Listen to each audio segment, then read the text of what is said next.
Hi guys, and welcome back to the Watch Scientists channel. I'm Chris and I'll be doing a review of the Steinhart Ocean 1 39mm in pink gold. So this is the original Steinhart box in black synthetic leather. It looks nicely built. I think they saved a little bit by just adding a latch with a metal pin as a closing mechanism, but it looks good and it works. Looking inside, this is all really nicely done, also with the foam cover on the top. And here you can see the watch. I bought this piece just before Christmas as a little gift to myself, and I really love how it looks.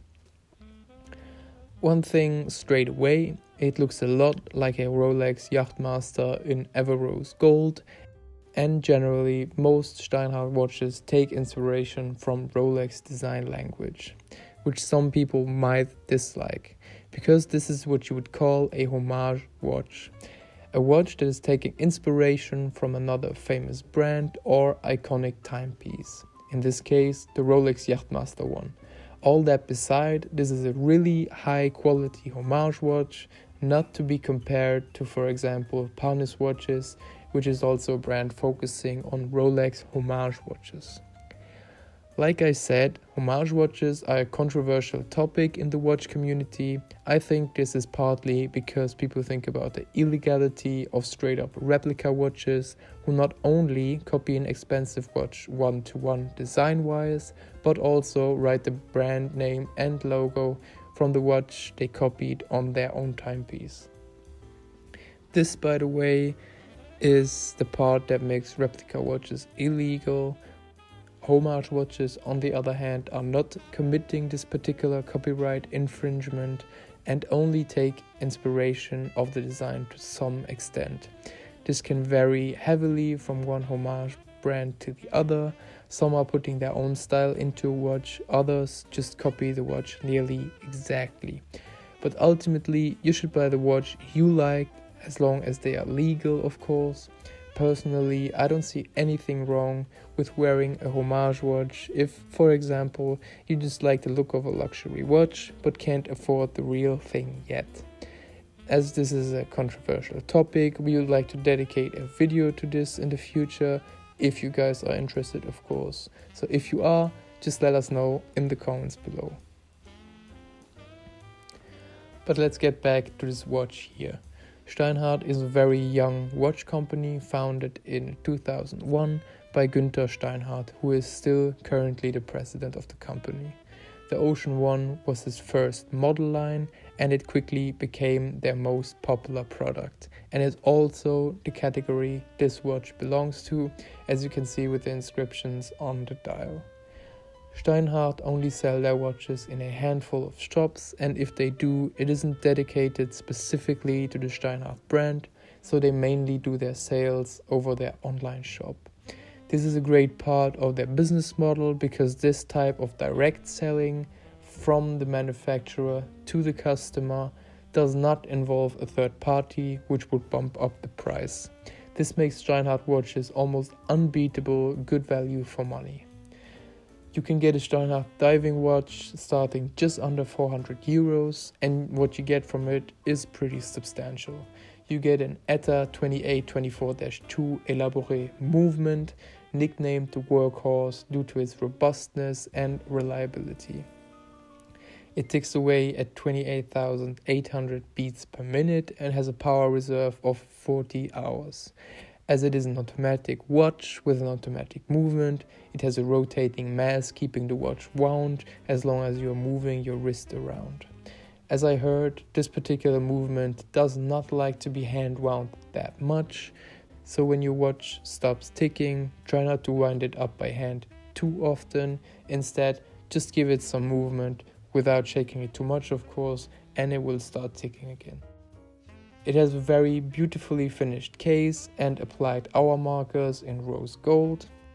It has a screw-down case back and screw-down crown to ensure its impressive 300-meter water resistance. The markers, as well as the hands and the 60-minute marker on the bezel, are filled with a high-quality Superluminova BGW9 lume.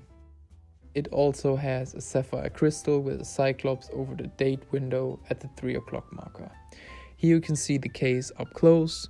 It is, like I said, made from stainless steel covered in rose gold, which in my opinion has a little more pinkish tint to it than the ever rose gold Rolex uses. Some nice details include the hippocampus riding warrior on the back. I will explain later why this white foam is there.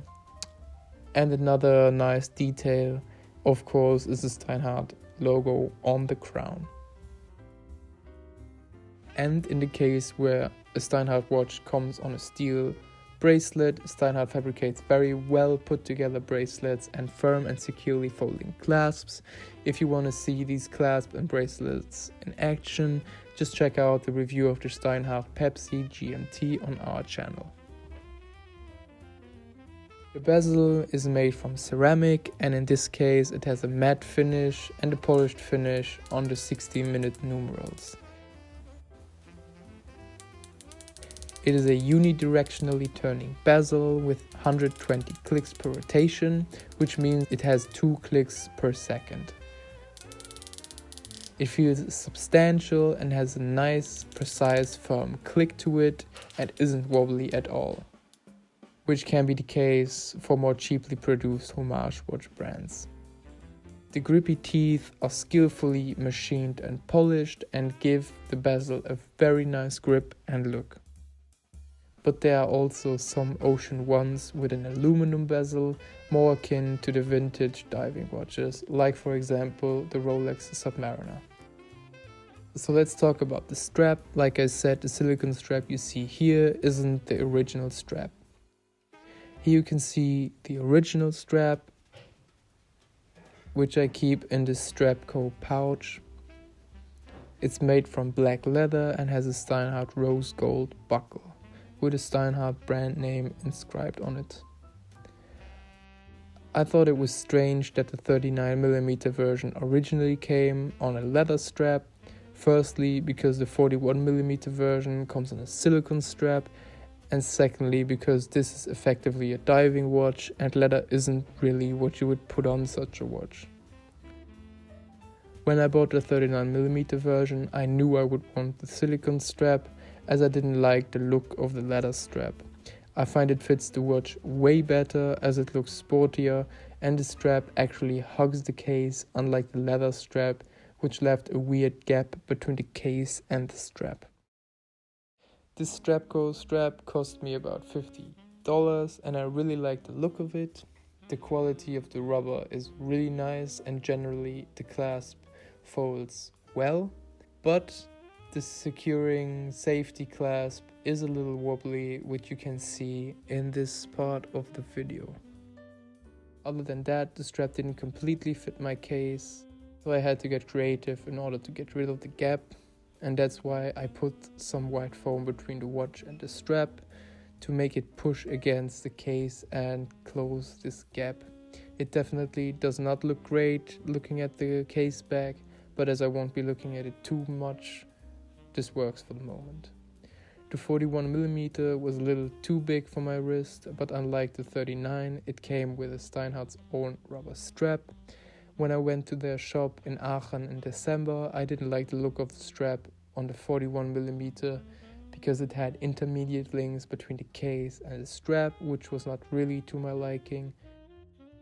So let me get this watch on my wrist. I really love how the watch looks. The rose gold makes it quite flashy and imposing, but the silicone strap really helps it stay grounded and makes this watch look sportier and more casual. The lug-to-lug width is 44mm and they sit quite flat, which is why I chose the 39mm version over the 41mm version, as it sits better on my wrist. The finishing and quality of this watch and Steinhart products in general is great and even outstanding considering the price range that they are in. The smoothly sweeping seconds hand driven by the reliable Swiss ETA 2824-2 movement are a delight to observe, and the accuracy of the watch ranges from a great ±5 seconds to an almost perfect ±1 to 2 seconds per day. The rose gold on this watch really shines in different lightings, and is a little more saturated than the Ever Rose of the Yachtmaster from Rolex. Which brings me to the Homage side of things.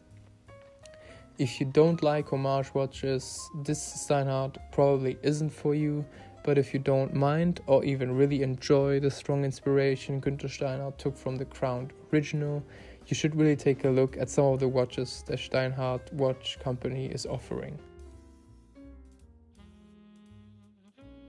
A standout feature that made me choose this exact model is the ceramic matte black bezel, which gives this watch a very unique look. So that's it from my side. It would really mean a lot to us if you would subscribe to our channel, as we have a lot of interesting new content coming soon. And it would be very nice if you could leave a like on this video. Thank you so much for watching.